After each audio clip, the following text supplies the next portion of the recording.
Today, I want to offer some provocations that come from both my practice and research, reflections that stem from almost a decade working in policy and engagement roles within the arts and museum sectors, and from the PhD I'm now concluding, supported by the AHRC and delivered, as Maddie said, in partnership with Tate and Goldsmiths. My doctoral research begins with a simple question: how have modern and contemporary art museums in Britain engaged with Muslim experiences? More specifically, it asks what barriers exist in practice, policy, and sector culture that have shaped the way religion, and particularly Islam, is made visible or invisible in the art museum.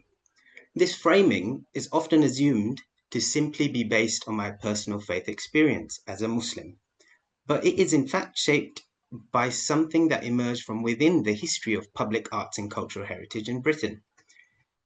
Islam is the only religion to have received two major moments of national cultural investment in Britain's post-war history: the 1976 World of Islam Festival and the 2006-07 Festival of Muslim Cultures were both national arts and cultural initiatives resourced by the state. So Islam then is not just a faith among many, it has been actively positioned, framed, and mediated through large-scale national cultural infrastructure in Britain. My second framing: why focus on modern and contemporary art museums? It often assumed that religion becomes relevant only when it is explicitly present in a museum's collection.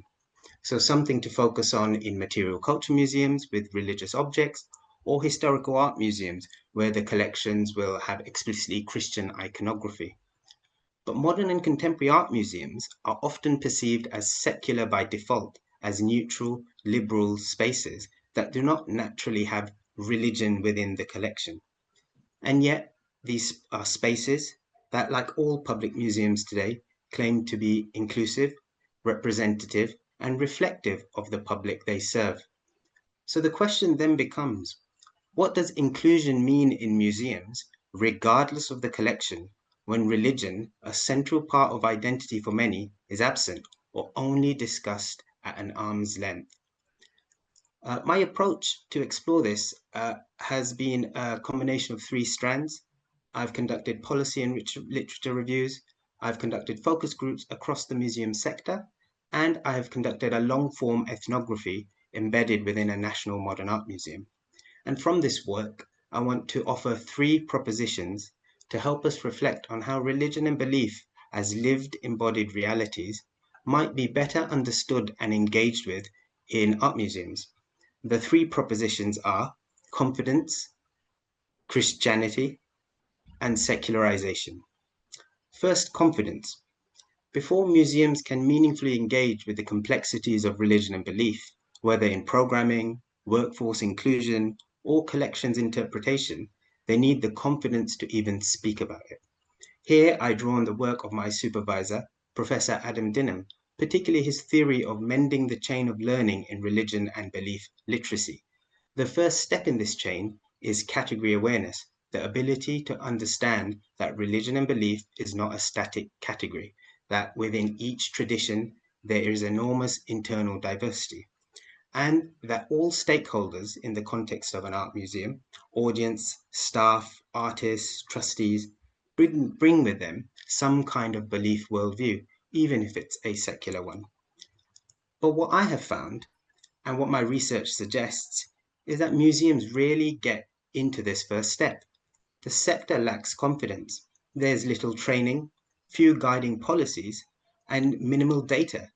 Bodies like DCMS or Arts Council England ask for demographics reporting on ethnicity, gender, disability, but religion is absent. So when religion does surface, not as a concept tied to objects or artworks, but as a lived part of someone's identity in their staff, audiences, or artists, museums often find themselves on uneven ground. That uncertainty breeds avoidance. Religion is seen as too political, too risky, and too personal.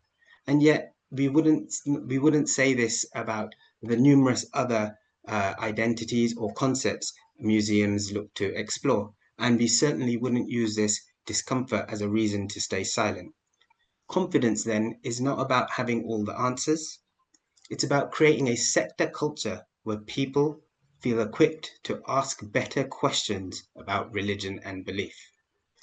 The second proposition is Christianity, or rather the absence of it in museum discourse, connecting very much to what Dr. Jolle proposed in the first presentation. When museums do engage with religion outside of talking on the context of specific objects or paintings, it's usually part of their inclusion strategies and often coded as a way to reach diverse or minority communities. But this frame tends to erase Christianity from the conversation, either treating it as a historical relic or assuming it is already known and doesn't need attention. The religious landscape of Britain is shifting rapidly. Between the last two censuses, we've seen a dramatic swing from Christian affiliation to no belief. Questions about the role of the Church of England or about the enduring presence of Christianity in public life really appear in our museums, especially our art museums, even though they are deeply relevant to how we understand our national story.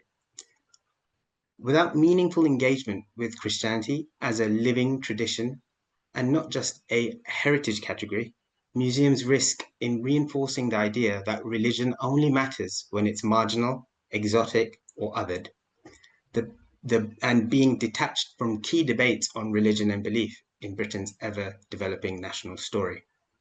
The final proposition, secularization. It's common to hear museum professionals, particularly senior or director level stalwarts, say, from my experience, we are a secular space. But what does that actually mean?